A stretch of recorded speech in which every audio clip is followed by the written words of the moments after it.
ஏசப்பாவுக்குள்ள வந்துட்டா பணம் கொடுப்பாங்க, அரிசி கொடுப்பாங்க, சோறு கொடுப்பாங்க, அதெல்லாம் பல போட்டோம்.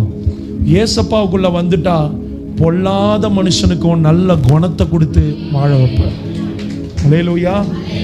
என் 17 வயசுல நான் குடிகாரன், சண்டை போடுறவன், பொட்ட பிள்ளைங்க பின்னாடி நாய் சுத்திர மாதிரி சுத்தின்னு கிடக்கிறவன், இன்னும் பின் தெருவில் கஞ்சா விற்கிற கொலகார கூட்டத்தில் கொலை பண்ண வருவியான்னு என்ன கூட்டவங்கிட்ட, சரிடா மச்சான் உனக்காக வராம யாருக்கடா வருவேன்னு 17 அந்த ஆட்டம். இப்படி வாழ்ந்துகிட்டு இருந்தேன். எல்லாத்துக்கும் மேல எங்க அப்பா 17 வயசுல இறந்துட்டாரு. நான் 17 வயசு இருக்கும்போது எங்க அம்மா வீட்டு கதவை மறிச்சின்னு, வெளியே போவாதரா, போனா இந்த ஏரியால அடிக்கடி பசங்களாம் செத்து போயிட்டு இருக்காங்க, நீயும் தயவு செய்து போவாத, பிரச்சனை ஆயிடும், அவனுங்கெல்லாம் பொல்லாதவனுங்க, குடிகாரனுங்க, சண்டை போடுறவனுங்க. என்னோட அம்மிக்கல்ல தூக்கின்னு போய் அம்மாவுக்கு மசாலா அரைக்கிறோமா, எங்க அம்மா மண்டை மேல போடுறதுக்கு தூக்கி நின்று இருந்தேன்.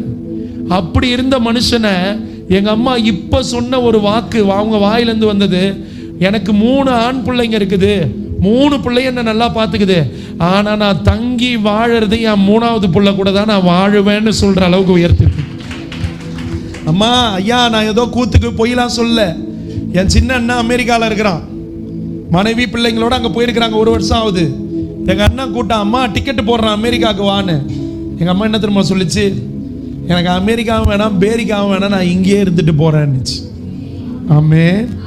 கள்ள தூக்கி போட்டு கொல்ல போன அடங்கா பிடாரி பிள்ளை ஏசப்பா உள்ள வந்து தங்கின உடனே, ஏசப்பாக்கு பிடிச்சதை நான் செய்ய ஆரம்பிச்ச உடனே, இன்னைக்கு எந்த அம்மா என்னை பார்த்தா மிரண்டு ஓடிச்சோ அதே அம்மா என் பிள்ளை என்ன நல்லா பார்த்துக்குவான்ற நம்பிக்கையில என் கூட தங்கி இருக்கிறேன்னு சாட்சி சொல்றான்.